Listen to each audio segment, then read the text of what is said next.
the thought first. So man as a whole no longer has this desire to put himself above the rule of heaven, at least as a unified single ideological group. That's been taken away from them. And therefore we close part of this story as man as a whole, i.e. Adam Harishon, single man, the only one on the planet having the ability to make that choice. So as a group, it's no longer there, so we've closed that story, and that's why we go back all the way to the story of Tree of Knowledge here. So again, the two competing priorities are man being the supernal influence on the planet. You are the most important thing that there is. More than God, you mean? Or the other priority that's given to him, you can eat from all the fruit, but you can't eat from these two. So again, he comes up against the paradox of having to deny one of the things that he's been commanded in order to fulfill the other one. There is no way to fulfill both at the same time. So either he is the most dominant creature on the planet, and in that case then he does eat from the tree, or he is the one who listens to God's commandment not to eat from the tree, and therefore he can no longer be the most important influence on the planet because there's something he can't do.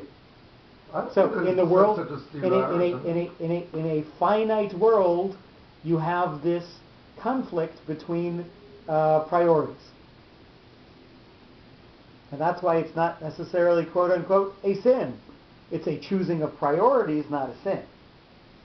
It's sort of parallel to what we say about you've got two positive commandments, and you've got to fulfill one by denying slightly the other, or fulfill the other by denying slightly the first one. What do you mean two positive commandments? Not to eat from the tree is not a positive commandment. You're saying commandments? Or? I'm sorry, two commandments, not positive commandments. Two commandments. And the other commandment? So what's the other commandment? To be reduced, be keep sure? Like what's the other commandment? But I don't see them as that he's got to conquer the world. If he's going to conquer the world, everything that's there, he's got to take under his domain, and he's got to take this fruit from the tree under his domain. But not eating from the tree. Keep Shua, he's got to conquer it. Subdue it. I don't see it. It's like saying Chavut al-Aluchot. What they always say, no. Like Chavut al-Aluchot. What do you mean he doesn't have to eat it? How can he not conquer it by taking it into? I'm gonna finish one thought, and then I'll come back to it. Don't worry. How can he conquer it by not bringing it to within himself, bringing it to something that is in his domain that he can make the choice over? But isn't what we say true freedom is not being just going naked in a way, but that's why the altikra charut ela cherut. So that's the same idea. Having those two things, you're really only free when you have a structure. So like the fact that he can't eat from the tree, to me doesn't negate. It's not. I don't see it as too. Okay. And again, this is not. This is an arguable point. Okay. Yeah. But it fits in well with the concept that this is why we're closing the story of the Tree of Knowledge with this tipcha here. Why does he go all the way right back to the Tree of Knowledge? What's his source material for that? Is it a Zohar? Yes. So that's what he's referring to. Otherwise he wouldn't know to do that. Right? Mm-hmm. Well, it's when it looks back, but the question is how far?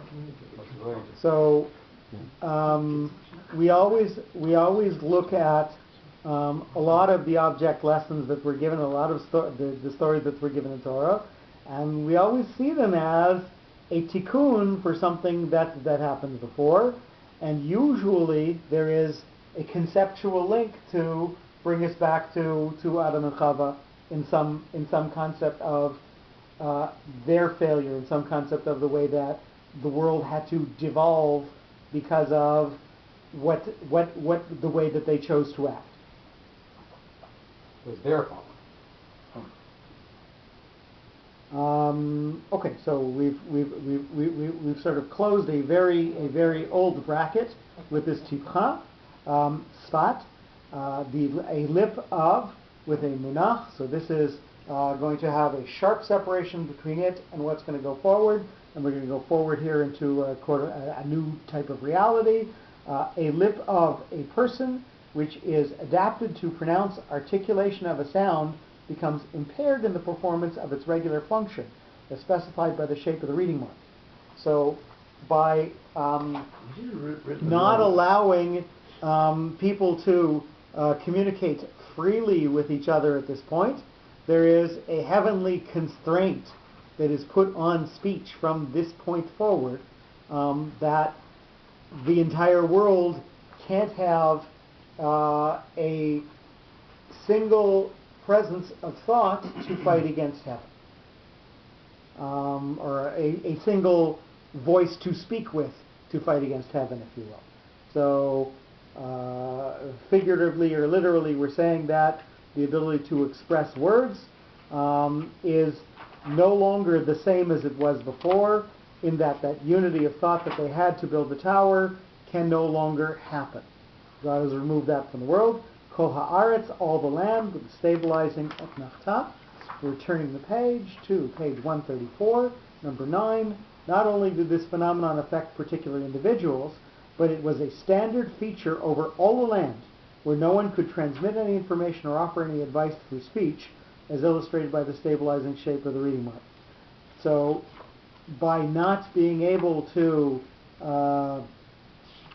give a subversive message to each other that everybody was going to always follow, that everybody was going to follow, we end up with a more stable condition for people, as they don't have to suffer the consequences of what their path from before would have led them to. Umisham, and from there, with a pashta, emphasizing the word slightly and pushing us forward into what's going to go afterwards. The number 10, the chaos in Bavel was a result of heavenly decisions, and statements from there were destined to fall on deaf ears, as conveyed by the directional shape of the reading mark. Yeah, blind alley and deaf ears. We're looking forward and upward, so we're going to have better intentions from here. Hefitzam, he spread them with a munach. So this again is that same root a sharp. Remember? So again, we're using the same verb root, and we're going to have a separation of this word from what has gone on, and then a new way of thinking from there on in. Number 11, God established conditions for the growth and downfall of the Babylonians. He spread them along history by creating more miscalculation by Yahom, as depicted by the shape of the reading mark.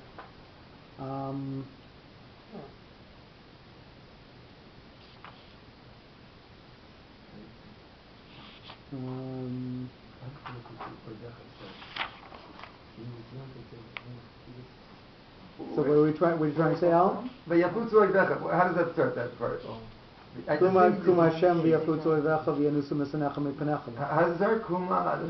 No. Start, what's the beginning of it? Yeah, okay. But also the Yafutsu, that's the same, sure. Okay, I'm not sure, but what parallel you're trying to derive here? Well, no, it's the same words. I'm thinking, where else do I know that word from? It's also a dispersion, that God will disperse your enemies. It's the same thing. When you try to be against God, At first I thought it was Torah, that would be so again, what we're saying is the physical separation that has been created here is going to make the way that people act from here on in differently, with a lack of. So again, we're in the Sefer. We're in the second half of the sentence. So we were talking about perhaps more mundane things, a reluctance to share physical technologies or physical building techniques. So it's going to be a world where people start to keep some things to themselves and don't share as freely, and that is part of what he's making them spread as well. Hashem, God's name, with a katon with a two-part note to it. While watching the rapid progress in Babel, God had also foreseen all later developments resulting in crime and cruelty as signified by the bipartite shape of the reading mark. So by taking away the unity of purpose, God has made the availability of singularly acting for the good not possible either, because he's taken away this ability for humanity as a whole to act in unity. So he's taken away both the good aspects of that, and he's acknowledged that the bad aspects of that division will also exist in the world from here on in. But now how does this bring, like, now we have United Nations. When someone makes a speech to the United Nations, you can get all languages. So we have the possibility again. God didn't get rid of that. We're talking more conceptually, all working to a unified purpose, and specifically the unified purpose of overthrowing heaven. And I'm saying that has not been eradicated from humanity, because we see United Nations. They do come together to get rid of Israel. The United Nations against Israel. We see that conceptually they can come to a decision.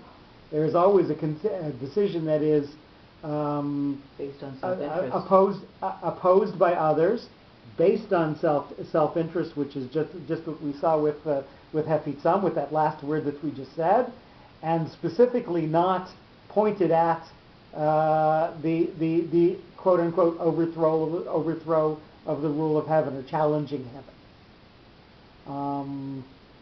So the United Nations, the word united is almost a sarcastic term, right? So just because they're all sitting in the same room does not mean that they're in any way all thinking the same. Well, Klapei Israel, yes, it is. They are united together. Okay, but that's not what we're talking about. That's been removed here. You know what? Can you have consensus on something else?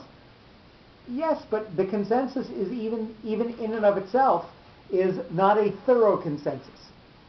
People are making the same decision to act based on different set of reasoning and different set of facts. So everybody is acting for what they think the best thing is, and they end up doing the same thing, because if the decision is yes or no, then you got to decide yes or no.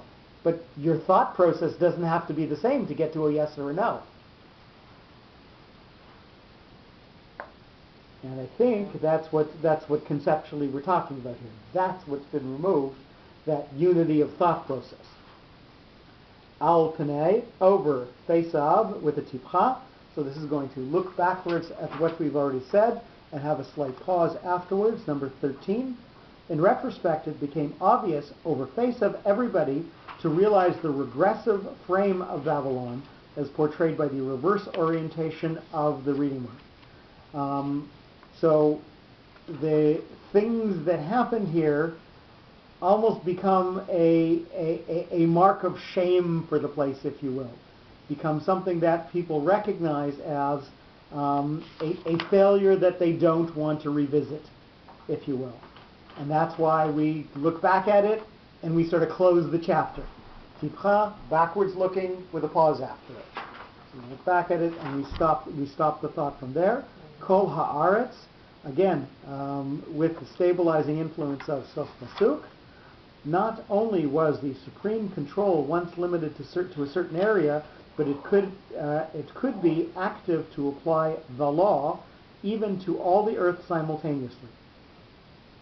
So even though this was something that was imposed on people in the one place, the impact of it was felt everywhere, and therefore the consequences of continuing to act that way were ended everywhere, not just in that one place.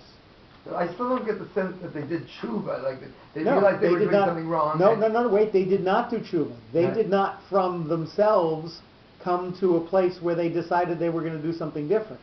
Rather, this was imposed from on high, and it changed the human condition. Right. In that So everybody will put their self-interest in front of other things, which is the way the world is now. Whereas before there was this ideological ability for everybody to think the same way. So humanity lost something that it had before. God imposed that, took that away. He took away, just repeat it again, what did he take away? The ability or capacity to think exactly like the other person thinks. See, that's not so clear to me. I don't think that was really removed. I think people are still the same. And is it in a broad sense, there are things that drive all people, but there's always with everything that's a drive, you can fit a bell curve to it. You can say some people have more of it, some people have less of it, some people have an average amount of it, and we're saying that before there was the ability for everybody to have the exact same amount, and that's gone. In the sense that they were all zombies and all doing the same thing? I don't see that. Not zombies and doing the same thing, but unity. You got more now, like unity of focus and purpose and thought process.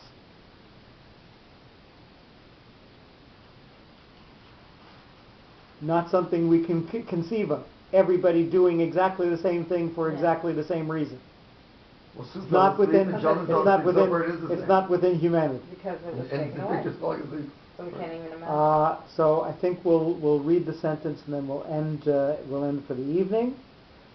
Al kain kara shema Bavel Kisham Balal Hashem Sifat Kol Haaretz Umisham Hafitzam Hashem Al Panei Kol Haaretz.